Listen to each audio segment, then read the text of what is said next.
All right, let's BS down in Canada, or BS up in Canada, or BS where I am in Canada. Yeah, let's call it that. Tonight on Mike in the Night, let's spare a thought for those living in Canada. And this is something we've been warning you for over 10 years. Canadian GDP, supported by government spending, still performing like a recession. Ladies and gentlemen, if you haven't heard yet, or I haven't told you yet, or I should have told you already, we are already in a recession. We are going into a depression. Let me make myself clear. We are not in a recession anymore. We've already been in a recession pretty much since 2012, 2013. They did a good job hiding it. We are in a depression, folks. Recession's gone. Depression is here. Yeah. Depression is gone. Depression is here. Recession is gone. Depression is here.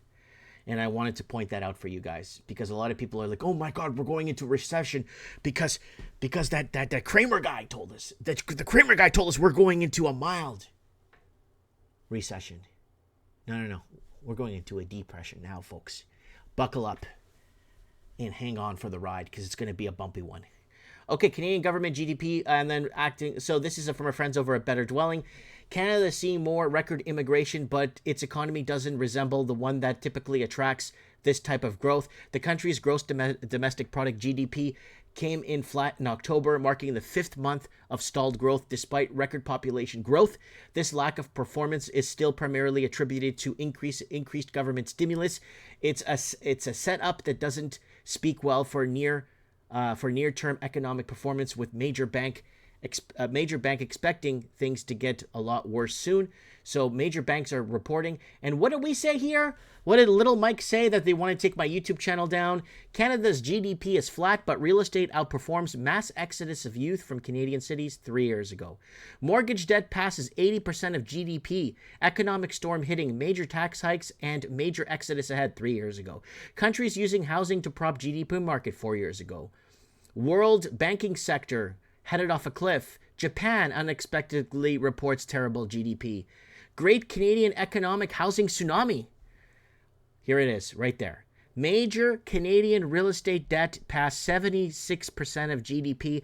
Mass inflation to hit by 2022. Tax hikes again. 5 years, 11 months ago. Debt-driven societies and free money don't end well.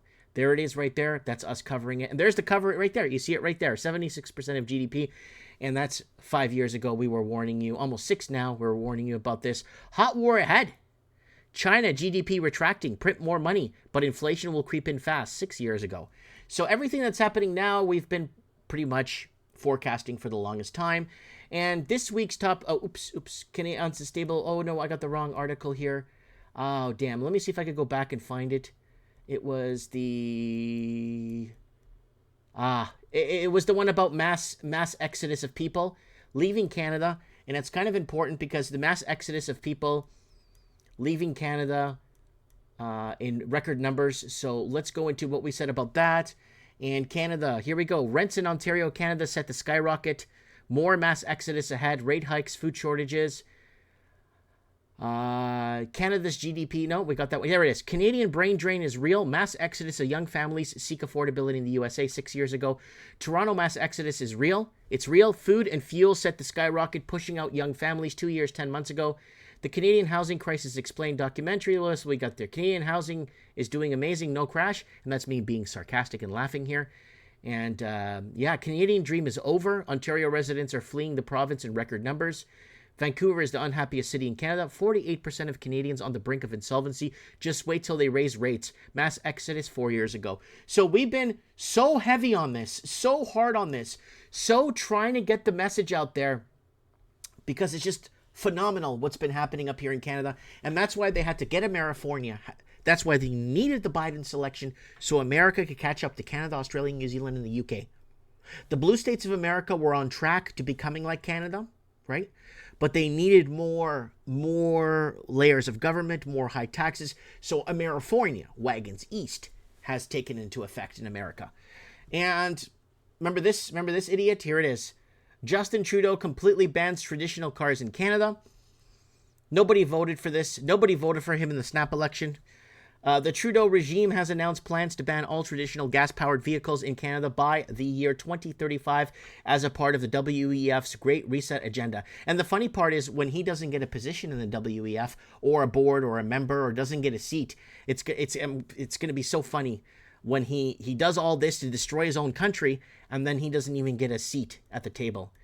And the EVs is a tool of command economy, was designed. So there it is right there, folks. I don't know what this is. Vehicle makers and stuff. I don't want to get into that right now.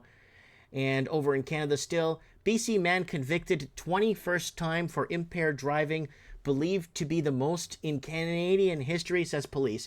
So man stopped or basically stopped or pulled over 21 times for driving under the influence.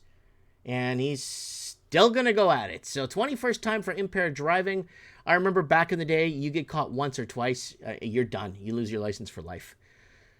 And roughly 10% of global emissions come from tourism, new climate report says. And these guys, these leaders are so hell-bent on making it next to impossible. They don't want us to travel. They don't want us to see what's going on everywhere else. They don't want us to report what's happening everywhere else. They want us locked in our countries. They want everything. They want the last 4 years to disappear more than anything. They just want to blanket it out and move on and move into stroke season and heart attack season and normalize that kind of stuff. That's what they're looking for. That's what they want.